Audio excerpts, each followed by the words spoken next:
그래서 절이라고 하는 것은 상대방의 발을 받들기 때문에 이제 오체투지라고 하는데 상대방의 발이라고 하는 것은 이제 부처님의 발을 말합니다. 여기서는 부처님 발은 지혜와 복덕을 갖췄다 해가지고 우리가 흔히들 이제 상기할 때 한문으로 양족존이라 그래요. 기입을 양족존. 부처님께 기이합니다. 그때 두 발 양족, 양족존에 기이한다. 지혜와 복덕을 말합니다. 그래서 상대방의 신체 맨 아랫부분이 발을 받들어서 극진한 예를 표한 만큼 온몸과 마음을 다해가지고 한없이 존경하는 마음과 기이하는 마음을 보이는 겁니다. 그래서 우리가 상대방한테 이제 뭐 세종내라 해가지고 발 씻어주는 의식이 있듯이 그 상대방 발에 그렇게 이 예를 올리는 것은 그 상대방을 굉장히 극진하게 존경의 표시입니다. 그래서 이거는 이제 오체투지라고 그래요. 우리가 몸의 5부분, 이마, 양 팔꿈치, 양 무릎, 이렇게 4군데가 땅에, 5군데가 신체의 5부분이 땅에 대인다 해가지고 오체투지라고 합니다. 그래서, 자신의 이마를 존경하는 발 밑에 대고 양손으로 공경하는 것은 한없이 자기를 낮추는 하심의 표현입니다. 마음을 낮추는 거예요, 자기를. 상대방의 마음에 자기를 낮추는 거죠.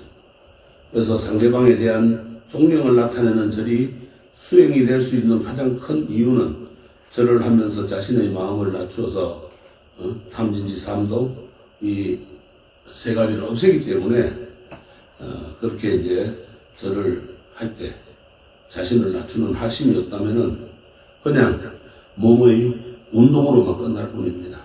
올바른 수행이 되지 않습니다. 또한 절이라고 하는 것은 인용하는 마음을 갖추게 해서 자연스럽게 육바람의 수행과도 연결됩니다. 그래서 건강은 물론 몸과 마음의 평화와 안정을 도모해 준다는 점에서 현대인의 수행법으로 손색이 없습니다. 이 밖에도 절은 삼보일비와 같이 대사회적인 참여의 수단으로 활용되고 또 불교적 가치를 내외에 천명하는 역할을 하기도 합니다. 그래서 요새 툭하면은 삼보일배 하죠. 사회단체에서도 많이 하는데 그런 또 의미도 물론 사회운동의 일환으로서 가지만은 우리가 잠시 이제 참선을 하고 또 내 수행 방법, 내 마음이 혼란스럽고 산란스러울 때는 이렇게 108배를 하는 것도 좋은 방법입니다.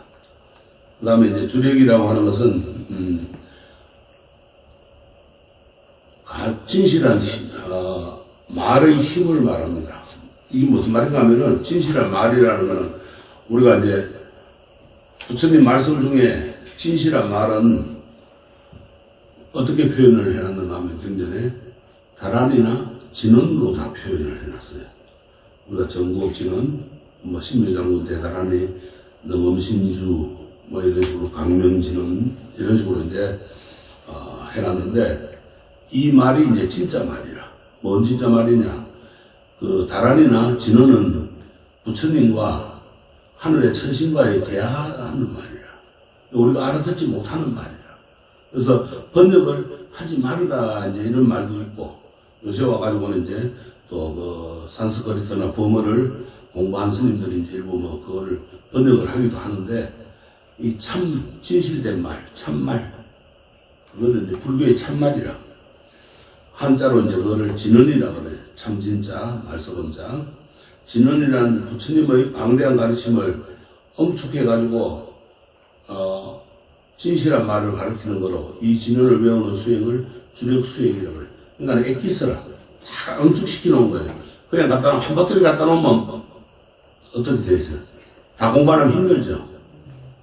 그러니까는 그걸 다 응축시켜 놓은 게 진언이다. 다란이. 우리가 천수경 그 전국 진언부터 나무상주 시방불나무 영성까지 다 올라가 많잖아요. 그럼 그 중에서 핵심적인 게 뭐냐? 중간에 신묘장도 대단하다. 그 다음에 우리가 이제 능음주 같은 경우는 능경에 함축된 거. 그걸 능음주라고 해요. 능음신주라고 그러기도 하고. 그렇게 이제 줄여놓고, 또 거기에서 더 줄여놓은 거. 그런 걸 이제, 진언이라고 그럽니다. 우리가 입으로 지은 죄를 깨끗이 하는 거. 근데 수리수리 마수리. 우리가 읽어보면 그 뜻을, 근데 가만히 이렇게 이제 여러분들이 자꾸 공부하고 있다 보면은 의미를 알 수가 있어요. 진언이 아무리 번역을 하지 말고 부처님의 그 비밀스러운 말이다 해도 알 수가 있는데, 수리수리. 우리 말로 하면 수리수리 뭐예요? 고치는 거 아니에요? 수리하는 거 아니에요? 수리해라 이 말이에요. 뭘 수리하느냐? 내가 말한 거, 잘못 말한 거, 악업지는 거, 뭐 한 거, 말한 건 모든 거 다 수리하라, 청소하라 이 말이에요. 깨끗하게. 씻어내라 이 말이에요. 그렇게 보면 돼요. 또, 오방내외 아니지, 제신지는 오방에 있는 모든, 나를 아니, 편안하게 해주는 신들한테 올리는 말이란 말이에요. 그러면, 나무 삼한다 못하는, 나무라는 거는 기이하다는 뜻이거든요. 못하는, 한량없는 그 신들에게 못다남, 옴 도로도로 지미 사바, 도로도로 나를 보살펴 달라 이 말이에요. 근데 그렇게 번역을 한 건데, 근데 그거를 심해장구 대단한 일도 마찬가지예요. 여러분들이 읽다 보면은 다 이해할 수 있어요. 근데 그걸 자꾸 해야 돼요. 한 번 하고 외운다고 돌아서면 잊어버려요. 그러나 계속 하다 보면은 심해장구 대단한 일인데 어떤 거냐. 신기하고 묘한 그런 큰 단안이다. 큰 말씀이다. 부처님 말씀이다. 그래서 주력이라고 하는 것은 아주 진실한 말, 진짜 엑기스를 옮겨놓은 말이다. 그래서 그 엑기스를 외우는 것, 그것이 주력이다. 여러분들 홍삼 진행 먹으려고 하면 홍삼을 얼마나 많이 들어가야 되겠어요? 근데 꼭 한 방울만 먹으면 홍삼 10뿌리 먹는 것 같다 이 말이에요. 그게 뭐냐? 엑기스잖아요. 그죠? 그것처럼 불교에서 이러한 주력 수행을 일상생활에서 나쁜 것을 물리치고 복을 구하는 소원성취 수단으로 삼기도 했고, 궁극적으로는 수행의 단계로까지 끌어올려 놓은 것이 주력입니다. 이 주력 수행은 깨달음을 여는 길로 열어놓은 겁니다. 깨달음의 길로 가는 길을 열어놓은 게 주력이다. 그래서 주력 수행은 대표적인 것으로 이제 우리가 천수대비주, 심유장로 대단하죠. 그 다음에 능음주나 또 육자대명왕진언이나 광명진언 이런 게 있고, 그 밖에 일상의례에서 사용하는 다양한 진언들이 있습니다. 뭐 천부대단원이라든가 여러 가지가 있죠. 그래서 진언을 외우기 전에는 그 진언을 설한 불보살님의 의도와 마음을 알아야 됩니다. 왜 이거를 설해놨느냐, 그걸 알아야 돼요. 그걸 알지 못하면은 아무 소용이 없는 거예요. 그래서 그 방법을 여러 가지 이제 알아야 되고, 또 거기에서 내가 어떤 기도를 해야 되나, 내가 어떤 주력을 할 것인가, 이런 걸 해야 돼요. 그래서 예컨대 이제 예를 들면은 천수대비주를 외울 때 무조건 진언을 외울 것이 아니고 관세음보살님의 대자대비한 마음과 그 대비주를 설하신 목적을 떠올려야 합니다. 그래서 주력수행은 연불수행과 마찬가지로 입으로 또박또박 주문을 부르고 마음으로 그 주문을 떠올리며 귀로도 또박또박 들어야 한다. 아까 이야기했죠. 항상 뭐든지 기도를 할 때는 내 귀로 들어야 됩니다. 내 소리를. 입으로 주문을 외우지 않고 마음으로 주문을 떠올릴 때도 해당 불보살님의 정신을 가슴 깊이 우리가 생각을 하면서 해야 돼요. 그래야만이 되지. 그렇지 않으면은 안 된다 이 말이에요. 그래서 우리가 이 여러 가지 이제 수행 방법에 대해서 이제 이야기를 했는데, 절하는데 10가지 공덕이 있어요. 절을 하면 어떤 일이 되느냐. 첫째는 절을 하면 아름다운 몸을 받게 됩니다. 다음에 두 번째는 무슨 말이나 남들이 믿게 됩니다. 내 말은 신용이 있겠죠.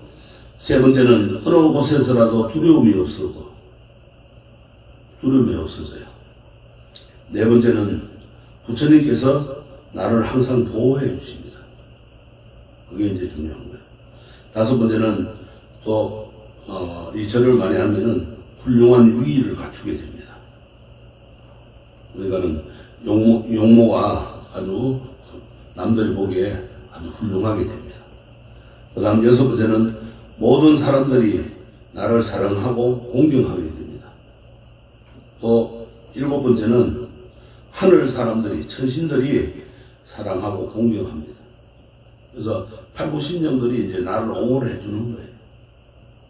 그 다음에 여덟 번째는 큰 복과 덕을 갖추게 됩니다.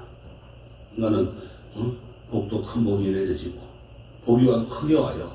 그 다음에 덕을 갖추니까 많은 사람들이 나를 물어보게 됩니다. 그 다음 아홉 번째, 명을 마치고는 극락세계에 태어납니다. 그 다음 열 번째는 마침내 극락세계에 태어나니까 열반을 정득하게 되는 거예요. 열반에 들게 됩니다. 그래서 우리가 항상 이제 기도를 할 때, 절을 할 때는 1년도 또 부처님 명호를 외우면서 하면은 거기에 대해서 많은 가피가 오게 됩니다. 절도. 그래서 제일 유명한 거로는 성철스님 생전에 이 지적장애가 왔어요. 어머니가 이제 딸을 12살 먹은 지적장애를 데리고 왔는데 그 여자아이가 성철스님 앞에 가니까 성철스님이 하시는 말씀이 3,000배를 하거라 그랬어요. 엄마가 놀랬죠. 12살짜리가 어떻게 3,000배를 하겠어요. 근데 3,000배를 했어요. 그리고 매일 절을 하는 일과 수행을 줬어요. 근데 그 애가 화가 됐어요. 지금도 생전에 있어요. 이제 작년이 됐겠구만요. 그런 일화가 있습니다. 그래서 해사 명면하면 가면은 3,000배 도량으로 유명하죠. 3,000배를 내가 서울에서 딱 시켜보니까 보살님들이 아주 그냥 난장판이에요. 망구를 끼는 사람이 없나, 트럼을 하는 사람이 없나, 속에 있는 걸 다 토해야 되더라고. 그래서 그게 다 탐진지 삼독이다 다 벗어내라 그랬어요. 그렇게 제가 시켜본 적이 있어요. 스님들은 3,000배를 많이 하죠. 뭐 10,000배에는 스님들도 있고. 우리 학생들도 3,000배를 한번 시도해볼까요? 아니요.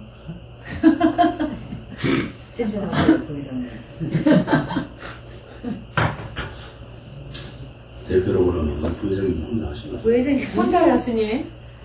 혼자 하면 못해요. 근데 동참. 나 자신과 싸움을 한번 해봅시다. 혼자 힘들어요. 네, 같이 해야. 네. 다 합해갖고 3,000배 하면 되겠네. 아니지, 각자 3,000배를 해야지. 각자 3,000배는 힘들지. 매일 하는 것도 아니고, 뭐, 부처님한테 내가 이 정도 몸을 던질 수는 있어야 되지 않겠나. 나는 해봤거든요. 나 자신과 싸움이지. 내가 부처님한테 얼마만큼 할 수 있고, 나를 버려놓고 내려놓고, 빨리 하면 6시간, 8시간만 하면 해요. 나를 내려놓고 얼마만큼 부처님을 내가 믿는 마음이 강한가. 아까 스님 말씀하신 인내. 24시간 하면 만배예요. 열심히 하면 돼.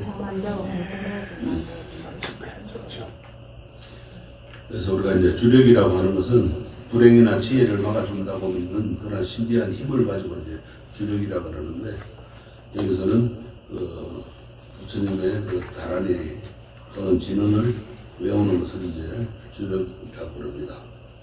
그 다음에 기도는 불보살님의 가피로 수행정진에 힘을 더하는 겁니다. 기도를 하게 되면은 신심이 나고 신심이 나게 되면은 더 열심히 하게 됩니다. 그래서 맑고 지극한 마음이 끊어지지 않고 구하고자 하면 반드시 응해줍니다. 그래서 신의 생활을 기도라는 구체적인 형태로 이제 드러나기도 하는데, 기도라는 것은 일반적으로 자신의 한계를 극복하거나 부족한 부분을 채우기 위해 신이나 그 밖의 신비한 힘에 의지해서 간절하게 비는 행위를 말하는데, 불교에서는 부처님의 가피로 어려운 상황을 극복하고 바라는 바를 성취하고자 기도를 합니다. 가피라고 하는 것은 부처님께서 중생을 구제하려는 회양의 힘이자 중생들을 향한 부처님의 은혜를 뜻합니다. 그래서 여기에서 우리가 이제 회양이라고 하는 것은 뭔가 하면, 회양을 하게 되면은 끝나는다고 생각하는 사람들이 많거든요. 근데 끝나는 것이 아니고, 회양이라고 하는 것은 시작이나 다를 바 없습니다. 마치는 게 아니라. 그래서 우리가 이제 자신의 닦은 공덕을 중생들에게 향하는 것, 그것이 회양이라. 그래서 발언이라고 하는 것은 우리가 이제 부처님께 소원을 비는 것, 적게 말해서는 또 서원, 세운 것, 원을 내가 세우는 것, 그것은 이제 발언이라고 합니다.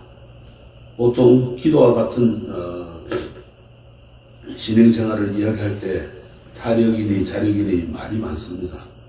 우리 불교는 이제 뭐 타력의 신앙이다, 자력의 신앙이다 이러는데, 타력이 곧 자력이고 자력이 곧 타력입니다. 왜? 잠시 생각해 보면 우리가 100% 자력도 없고 100% 타력도 없습니다. 100%란 타력인 것 같지만은 간절히 매달리는 기도자가 없는데 어찌 다른 도움이 있겠습니까? 내가 하기 때문에 도움을 받는 거고, 반대로 또 100% 자력인 것 같지만은 그 실행생활 하나하나가 주위에 도움 없이는 어떻게 가능하겠습니까? 타력이라. 즉 말하자면은 타력이라고 하는 것은 이제 주위에 모든 사람들의 도움이 있어야만 내가 그 기도에 몰두할 수 있고, 또 내가 수행을 해나가는데 많은 사부대중들의 힘이 있기 때문에 내가 수행의 길을 갖고 있는 것이지, 내 혼자 갈 수는 없다 이 말이에요. 그래서 신행생활 하나하나가 주위에 도움 없이는 가능하지 않습니다. 생명을 지탱하는 복귀는 어디서 왔고, 입고 있는 옷은 또 어디서 왔고, 무엇보다 중요한 성의 가르침은 어디서 왔는가 이 말이에요. 가문이란 말은 간절히 믿는 마음이 불보살님에게 통함을 뜻합니다. 이 역시 일방적인 말이 아니라 쌍방향적인 말이라, 감은 불러들인다는 말이고, 중생이 불보살님에게 다가간다는 의미고, 응은 불보살님께서 이에 응하여 다가오신다는 것이라. 다가가고 다가오는 겁니다. 그게 감흥이라. 염원물이 맑아진 만큼 달이 비치는 것처럼 중생이 부딪혀온 만큼 불보살님께서 응해주시는 겁니다. 여러분들이 기도를 안 하면 부처님이 안 해주잖아요. 그럼 가만히 있는데 뭐 부처님이 와가지고 너 이거 해라 하고 복 주진 않잖아요. 그죠? 여러분들이 하는 만큼 부처님은 다가오는 거예요. 아까 주파수 맞추듯이, 그 주파수 맞추려면 여러분들 그만큼 해야 되는 거야. 내가 복덩이를 하나 얻으려면 하나만큼의 주파수를 맞춰줘야 되는 거야. 2개 얻으려면 2개 맞춰줘야 되고, 그러면 그만큼 응해온다 이 말이에요. 그래서 중생이 부딪혀온 만큼 불보살님께서 응해주시는 겁니다. 따라서 중생의 다가감과 불보살님의 응해주심이 서로 통하여 하나가 되는 겁니다. 불보살님의 가피도 이런 정면으로 이해를 해야 합니다. 그래서 가문이라는 말의 뜻을 볼 때 100% 타력은 있을 수 없습니다. 내가 노력하지 않는데 어찌 불보살님이 나에게 응해줄 리 있고, 그거는 천부당만부당하죠. 자력이니 타력이니 하는 말은 어느 측면이 더 부각되는지 차이일 뿐이고, 기도하는 노력 없이 감흥을 받을 수는 없습니다. 그래서 자식의 학업 성취를 위해 기도하는 부모의 마음도 마찬가지입니다. 타력이니 기복이니 하면서 한쪽으로만 판단할 것이 아니고 그 부모의 간절함이 부처님 가르침으로 나아가는 계기가 될 수 있다면 그거는 감흥이 되는 거예요. 그걸로 인해서 불자가 되고 또 그걸로 인해서 바르게 삶을 산다면은 감흥을 받은 거예요. 불교에서는 기도를 건청이라고 합니다. 건청은 일체 중생이 어리석은 마음을 떨쳐버리고 하루속히 지혜의 눈이 열리도록 부처님께 청하는 의식이다. 그 안에는 바른 깨달음을 성취하여 모든 이웃에게 기쁜 마음으로 행하겠다는 서원의 의미가 들어있습니다. 기도를 통해서 나와 이웃 그리고 모든 중생에게 부처님과 보살님의 공덕이 함께하기를 서원하고 또한 자신의 편입한 마음을 부처님 마음으로 되살릴 때 기도의 공덕은 더욱 커지고 기도 성취는 넓고 깊게 이루어집니다. 그래서 서원으로 하는 기도, 다짐으로 하는 기도는 그 서원과 다짐이 부처님의 가피로 인해 더욱 굳세어지고 튼튼해져서 쉽게 좌절되지 않는데 그 진정한 의미가 있습니다. 그래서 기도는 부처님의 가르침을 믿고 의지하면서 이 생명 다 하도록 실천하겠다는 깨끗한 마음에서부터 시작됩니다. 그래서 부처님 앞에서 자신의 모든 가치 판단을 내려놓고 한 마음으로 간구하면은 기도는 이루어집니다. 간절히 구하면 이루어진다 이 말이에요. 그러니까 사람들이 발등에 불 떨어져야 한다는 말이에요. 그때는 간절한 마음이 생기거든. 근데 발등에 불이 안 떨어지면 어떻게 돼요? 느슨해져가지고 나태해가지고 아이 오늘 가도 그만 안 가도 그만 해도 그만 안 해도 그만 그렇게 된단 말이에요. 그렇게 만드는 거예요. 알겠어요? 네. 기도가 성취되는 것은 궁극적으로 업장이 소멸되는 겁니다. 업장이 소멸은 내면의 근본적인 변화가 있어야 가능한 거예요. 그래서 내면의 근본적인 변화가 업장을 소멸하고 업의 뿌리를 바꾸면서 내 몸과 마음에 커다란 변화가 생기게 됩니다. 그렇게 해서 하나하나의 마음가짐과 행동이 진리와 자연스럽게 일치된다면 기도는 바로 수행이 됩니다. 기도를 통해서 참된 성품을 개발하고 진리와 만나게 되는 겁니다. 그래서 결국에는 깨달음과 함께 되며 그 가운데 부처님의 가피가 함께 하는 겁니다. 그래서 우리가 이제 기도를 바르게 수행을 하게 되면은 그 기도를 통해서 자기 참된 성품, 내 마음이 어떤가를 발견하게 되는 거예요. 그래서 내 마음의 성품을 발견하게 되면은 거기서 이제 아까 탐진지 삼독을 소멸하게 되고 소멸하게 되다 보면은 악의 뿌리는 제거되고 선의 뿌리가 내리게 되고 거기서 참된 진리가 나오게 되는 거죠. 그래서 기도하는 수행과 마음가짐 방법 서산대사의 성가기감에 보면 성가기감이라고 하는 책에 보면은 무릇 참고하는 공안에 대해서 간절한 마음으로 공부를 지어가되 마치 닭이 알을 풀듯 하고 고양이가 쥐를 잡을 때와 같이 하고 줄인 사람이 밥 생각하듯 하며 목마른 사람이 물 생각하듯 하고 아기가 엄마 생각하듯 하며 반드시 깨뚫을 때가 있으리라. 힘은 가면은 이제 참선할 때 공안 하두를 쥐고 공안 창구를 할 때 이렇게 간절한 마음으로 해야 된다. 그때뿐만 아니고 기도를 할 때도 마찬가지다. 이렇게 간절한 마음으로 해야 거기에서 우리가 이제 빠르게 뭐든지 이루어질 수가 있다는 거예요.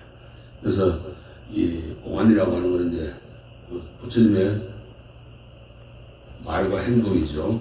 그 말과 행동을 공안으로 17개로 이제 1700개의 공안으로 만들어 놓은 겁니다. 그래서 참고하는 거는 우리가 참선을 해서 그 부처님의 진리를 깨닫는 것을 참습니다. 닭이 알을 품듯 하고 닭이 알을 품을 때는 얼마나 간절하게 하겠어요. 옆에 가봐요. 그냥 사생결단하고 쪼지 못 오게 하려고 알 지키려고 또 고양이가 쥐 잡을 때 얼마나 아주 그냥 생명을 목숨을 걸고 잡아요. 또 배고픈 사람이 눈에 밥이 배돌뱅글 돌지요. 목마른 사람이 물을 생각하고 아기가 엄마 젖줄 때만 생각하고 있듯이 스님들이 간절함을 이야기할 때 거의 쓰는 말들입니다. 스간대사가 참선 수행자를 위해 하신 귀중한 말씀이지만은 모든 신앙생활에 있어서 새겨져야 할 그런 내용이기도 합니다. 기도 수행을 할 때 온몸과 온마음을 다해서 해야 합니다. 마치 배고픈 아이가 젖을 찾고 목마른 사람이 물을 찾고 억지로 지어서 내는 마음이 아니라 진심에서 우러나는 간절한 마음으로 오로지 하나의 대상에 정신을 집중해가지고 전력으로 매달려야지 간절한 마음이 없다면 기도 수행의 성취는 있을 수 없습니다. 간절한 마음으로 몸과 마음을 다해 기도 수행을 할 때 삼매의 경지에 이르게 되고 삼매의 상태에서 스스로 지혜를 발견하여 업장을 녹이거나 부처님의 가피로 업장이 녹게 됩니다. 그래서 우리가 삼매에 들어가면은 이제 넓은 팔고 오는 그런 게 보입니다. 이제 해안이 열리는 거예요. 지혜가 열리는 거예요. 그래서 그 끝에까지 가야 돼. 근데 저도 그까지는 못 갔거든요. 근데 못 갔으니까 여기 앉아 있는 거예요. 갔으면 여기 안 앉아 있겠죠. 선생님 거기 가면 큰일 나잖아. 무슨 세계잖아. 빨간 불덩어리. 가가지고 빨간 물통을 지고 나와야지. 아 거기 가면 큰일 난다 하더라고. 아, 그건 안, 그거는 잘못된 생각이에요. 그건. 보긴 봤는데 가진 못했어요. 이러한, 그게 이제 그러니까 바로 이제 선지식을 두고 이제 공부를 해야 돼요. 예. 혼자 하면은 가가지고 이제 거기서 석댕기로 빠지는 거예요. 예. 그래서 이 이제 기도 수행의 마음바탕에는 부처님의 법에 대한 확실한 안과 믿음이 있어야 되고 반신반의하는 믿음이 아니라 결정적인 믿음입니다. 그래서 수행의 결과가 제대로 나타날까, 기도가 이루어질까 이렇게 하면서 물러서는 마음이 있다면 처음부터 잘못된 마음으로 시작된 겁니다. 그래서 그런 물음표를 달지 말고 된다 하고 확신한 그런 마음, 믿음을 가지고 해야 됩니다. 환경에 보면은 믿음은 도의 근본이고 공덕의 어머니라 모든 착한 법을 길러내며 의심의 거물을 끊고 애욕을 벗어나 열반의 위 없는 도 열어 보이네 이렇게 말씀을 하셨어요. 그래서 우리가 여기서 이제 의심 그 될까 말까 하는 거란 의심이라든가 모든 거를 거물을 끊고 애욕 우리가 그 욕심내고 하는 거라는 것을 다 끊고 그렇게 이제 나니까 열반의 길이 보인다 이 말이에요. 그래서 불교에서는 믿음만 강조하지 않죠. 부처님의 가르침이 무엇인지도 모르고 또 불보살님이 어떠한 분인지도 모르면서 무작정 기도나 수행만 하는 것은 올바른 태도할 수 없습니다. 믿음 못지않게 지혜도 중요하고 믿음과 지혜가 함께해야지 믿음이 없으면은 부처님 법에 들어올 수 없고 지혜가 없으면은 어리석음 때문에 앞으로 나갈 수 없습니다. 그래서 경전에서는 이렇게 말씀을 해놨어요. 대여방에 보면은 만일 믿음은 있으나 지혜가 없으면은 이 사람은 어리석음을 키우고 지혜는 있으나 믿음이 없으면 이 사람은 거룩된 소견을 키우게 된다. 기도 수행할 때는 주변의 모든 이웃에게 자비로운 마음을 내는 것이 중요하고 그것이 대성보살의 마음이고 더불어 살아가고자 하는 불자의 마음입니다. 세상의 모든 중생이 나와 한 몸임을 알고 그들 모두에게 평화와 안락이 깃들기를 바라며 누구에게도 원망이나 미움의 마음을 갖지 않아야 됩니다. 이와 같은 마음가짐으로 기도를 하고 수행을 할 때 참다운 공덕을 쌓을 수 있으며 진정한 마음의 평화와 안정을 얻을 수 있습니다. 기도할 때는 가능한 매일 같은 장소, 같은 시간, 같은 방법으로 하는 것이 좋고 수행도 마찬가지입니다. 작은 물방울이 단단하고 커다란 바위를 뚫는 낙수물처럼 기도와 수행을 지속적으로 반복하면 반드시 성취가 됩니다. 집이나 법당이나 또는 다른 사람의 방해를 받지 않는 장소에서 규칙적으로 기도와 수행을 할 때 마음이 안정되고 집중할 수 있는 힘이 생깁니다. 그러니까 한 자리에서 매일 같이 해야 되지 오늘은 여기서 했다가 내일은 저기서 했다가 오늘은 이 절 갔다가 내일은 저 절 갔다가 이렇게 기도하면 안 되는 거예요. 시간도 아침에 했다가 저녁에 했다가 점심에 했다가 밤에 했다가 들쭉날쭉 하면 안 돼. 나는 아침 7시 하겠다. 그러면 매일 아침 7시에 하는 것이고, 나는 아침 7시에 못하고 저녁에 하겠다. 그러면 매일 저녁 뭐 10시에 하겠다. 그 시간에 해야 돼. 어떠한 일이 있어도. 그 다음에 장소도 나는 집에서 하면 집에는 내 안방이 기도하면 된다. 아니면 안방에는 파괴받는다. 그럼 거실에서 하겠다. 거실에서 그 거실은 내 장소 경상을 갖다는 거고 내 장소가 돼야 되고. 그 다음에 절에 오면 절에는 어디서 하겠다. 자꾸 기도해야 되는 거야. 자꾸 옮겨 다니면은 나무가 자꾸 옮기시면 죽듯이 이게 기도가 안 되는 거예요. 흐트러져요, 자꾸. 마음이 흐트러지다 보면은 그게 힘이 뭉쳐지질 않는 거라. 뭐, 해도 안 이루어지는 거예요. 원이 성취가 되질 않습니다. 그래서, 수행을 할 때는 몸과 마음의 자세와 또 호흡도 중요합니다. 일반적으로 두 무릎을 꿇고 앉으며, 해야 되고, 결과부자나 방과부자로 얹기도 합니다. 지금들은 많이 좋아졌어요. 옛날에는 우리 저리 갈 때, 기도 시작 전에 처음에 뭐 합니까? 천수경 독송하죠. 천수경 독송할 때만 전부 무릎 꿇고 했습니다. 무릎 꿇고 하라니까 다 도망가고 없어요. 지금. 나 못해 갖고 다 도망가고. 이게 참 문제예요. 그래서 이제 방과부자를 하든지 결과부자를 하든지 이제 그러면 무릎을 못 꿇으면은 그렇게 이제 앉기도 합니다. 이 앉는 법을 강조하는 것은 바로 바른 자세에서 바른 호흡이 나오기 때문에 우리가 참선할 때요, 방과부자를 하든지 결과부자를 하고 딱 앉으면은 허리가 바로 펴집니다. 근데 그냥 책상다리 하고 앉으면은 나중에 허리 꼬부려져요.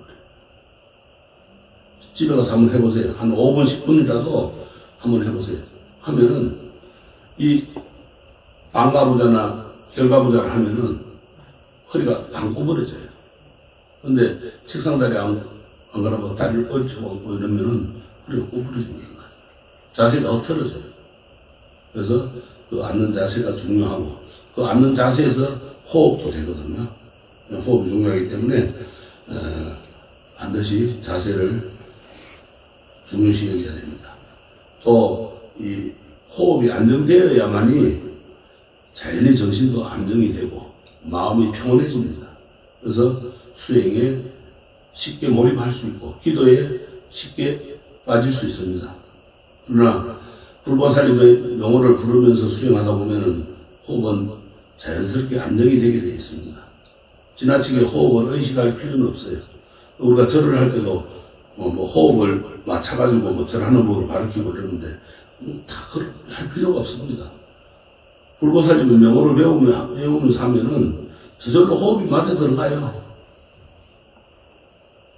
그래서 더 나아가서는 이제 장소와 시간에 상관이 없이 길을 걷거나 차를 타거나 일을 하면서도 마음을 집중하고 기도하고 수행한다면 더 이상 바람직한 것은 없습니다. 근데 이제 길을 가다 잘못하고 딴 생각하고 가면 우리가 사고 나죠. 뭐처럼 아이고 길을 가면서도 하라 그랬는데 하고 또 딴 생각하고 가다가 꼭 하면은 큰일 납니다. 전봇대가 받거나 나무에 받거나 그러면 차고 기사하는 수가 생겨요. 그러면 안 되겠죠. 그래서 우리가 이제 그렇게 기도를 하고 반드시 지켜야 할 것은 기도와 수행의 절차는 부처님 말씀에 대한 바른 이해와 삼보에 대한 확실한 믿음 또는 기의, 참회 등 각자 선택한 수행법과 그리고 발언과 해양으로 이루어져야 됩니다. 그래서 진정으로 이제 행복하게 살아나가기 위하려면은 반드시 기억할 것입니다. 바로 불보살님의 가피와 행복이 거저 주어지지 않는다는 것. 각자 자신의 지난 삶을 반성하고 새롭게 거듭나겠다고 맹세하지 않으면 불가능합니다. 그러니까 참여하라는 거예요.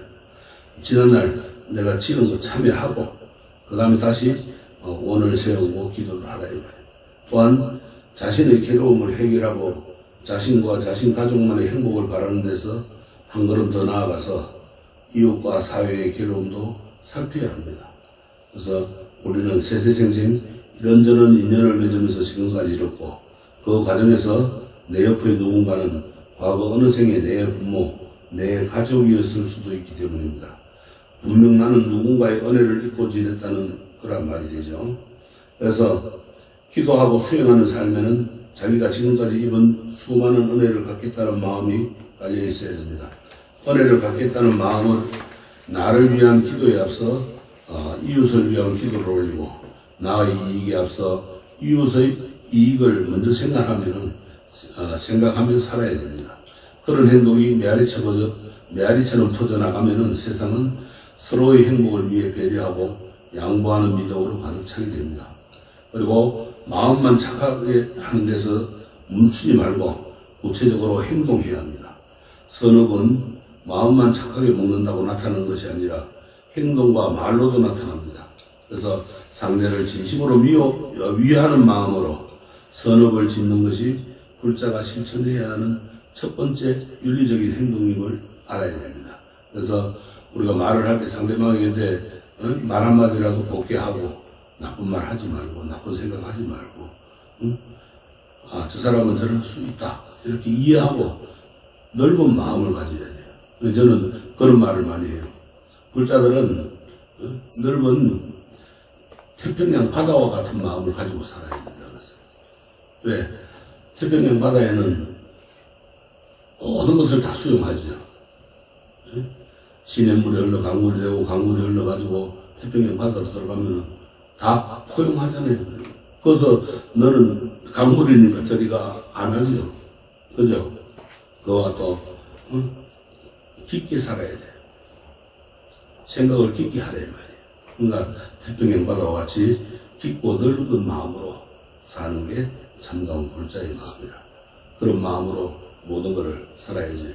남을 미워하고 남을 질투하고 남을 용하고 또 분별심을 내고 이건 좋은데 그건 불자가 아니에요.